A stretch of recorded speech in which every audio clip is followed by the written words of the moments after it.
আউযুবিল্লাহি মিনাশ শাইতানির রাজিম বিসমিল্লাহির রহমানির রহিম। প্রিয় দেশবাসী এবং আমার ভিউয়ার্স ভাইদের প্রতি সালাম, আসসালামু আলাইকুম ওয়া রাহমাতুল্লাহি ওয়া বারাকাতুহু। আমি সবার কাছে আকুল আবেদন জানাবো, আমার এই দুরন্ত রান্না চ্যানেলটি আজ থেকে ইউটিউবেও পাওয়া যাবে। সবাই সাবস্ক্রাইব করবেন এবং ফেসবুকে যারা দেখবেন সবাই শেয়ার করবেন, কমেন্ট করবেন, মন চাইলে গালিও দেবেন, তাতে আমার কোনো সমস্যা নেই। আজকে আমার এপিসোডটা হলো বাংলাদেশের রাষ্ট্রপতি মানে একজন পাথরের মূর্তি।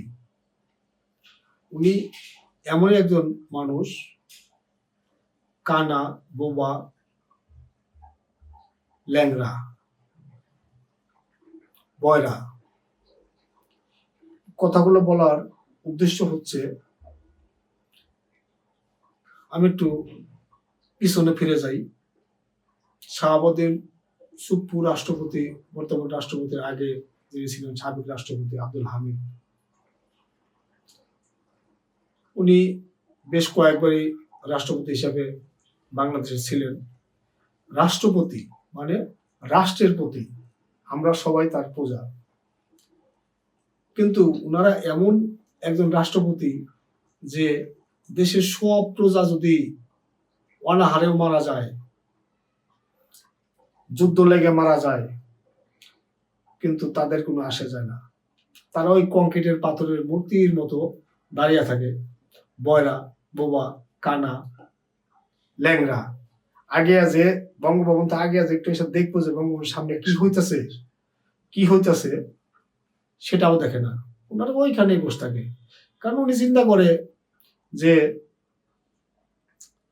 আমার দেশের প্রজা দেশ জাহান্নামে থাকবে, আমি তো বঙ্গভবনে বসে ভালো ভালো খাওয়ান খাইতেছি, অনেক কিছু পাইতেছি, আরাম আয়েশের চলতে আছি, সরকারি টাকা বেতন পাই, সরকারি বাসভবন জীবনযাপন করতেছি, এর চেয়ে আর কি সুখ।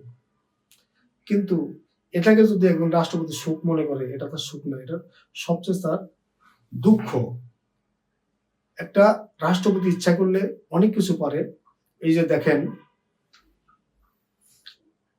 শেখ হাসিনাই 16 বছর ক্ষমতায় থাকা অবস্থায়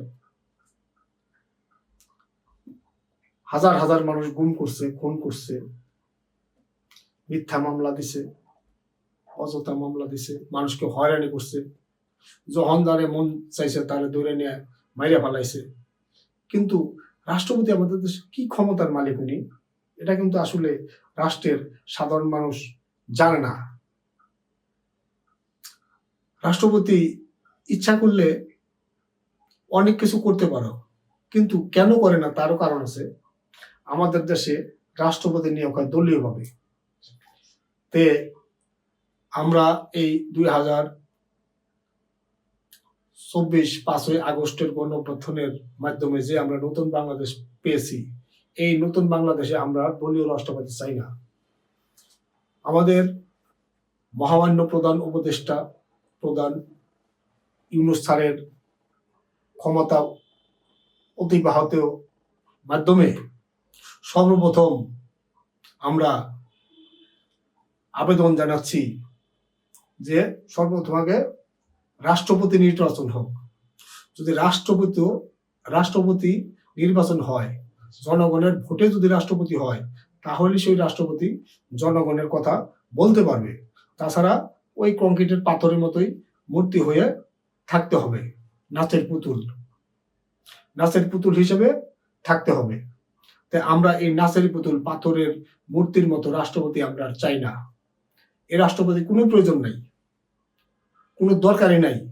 এই রাষ্ট্রপতির পিছনে যে রাষ্ট্রীয় অর্থ ব্যয় হয়, এটা সব ব্যর্থ। সর্বপ্রথম বাংলাদেশে রাষ্ট্রপতি নির্বাচন হোক, রাষ্ট্রপতি নির্বাচিত হওয়ার পরে স্থানীয় নির্বাচন হোক, তারপরে জাতীয় সংসদ নির্বাচন হোক।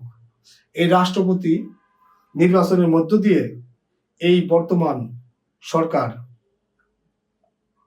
ডক্টর ইউনূস স্যার এবং উপদেষ্টা পরিষদের মণ্ডলীরা এবং নির্বাচন কমিশন যারা আছেন তারা স্বচ্ছ, সুন্দর, গ্রহণযোগ্যতা একটি নির্বাচন উপস্থাপন করুন। সেটা সর্বপ্রথম হচ্ছে রাষ্ট্রপতি নির্বাচন। নির্বাচিত রাষ্ট্রপতি যেন রাষ্ট্রের কল্যাণে, রাষ্ট্রের মানুষের জন্য কাজ করতে পারে। আমি করজোর ভাবে এই সরকারকে বলছি যে সর্বপ্রথম যেন রাষ্ট্রপতি নির্বাচন করা হয়। এই রাষ্ট্রপতি নির্বাচনের মধ্য দিয়ে স্বচ্ছ নির্বাচনের প্রমাণটা বোঝা যাবে আসলে এই সরকার কতটুকু স্বচ্ছ নির্বাচন করতে পারবে। যদি সরাসরি জাতীয় নির্বাচনে যায় তাহলে কখনোই এই বর্তমান সরকার স্বচ্ছ নির্বাচন করতে পারবে না, কারণ তার তো নির্বাচনের অভিজ্ঞতাই নাই। নির্বাচনের অভিজ্ঞতার কাজটাকে শুরু করতে হবে, তারপরে জাতীয় নির্বাচন মানে অনেক গুরুত্বপূর্ণ একটা নির্বাচন। সরকার নির্বাচিত হয় আর রাষ্ট্রপতি তো একজন।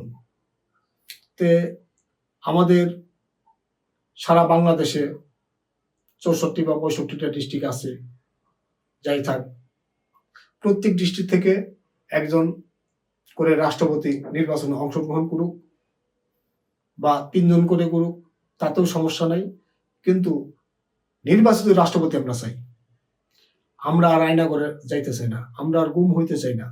কারণ আমাদের এই জনগণের পক্ষে প্রতিবাদ করার মতো একটা প্রাণীও বাংলাদেশে নাই, যে একজন প্রধানমন্ত্রী ক্ষমতায় থাকার অবস্থায় যে তার অন্যায়গুলা অন্য কেউ রুখবে, সেরকম কোনো লোক আমরা পাই না। একমাত্র আমরা রাষ্ট্রপতিকে দেখি।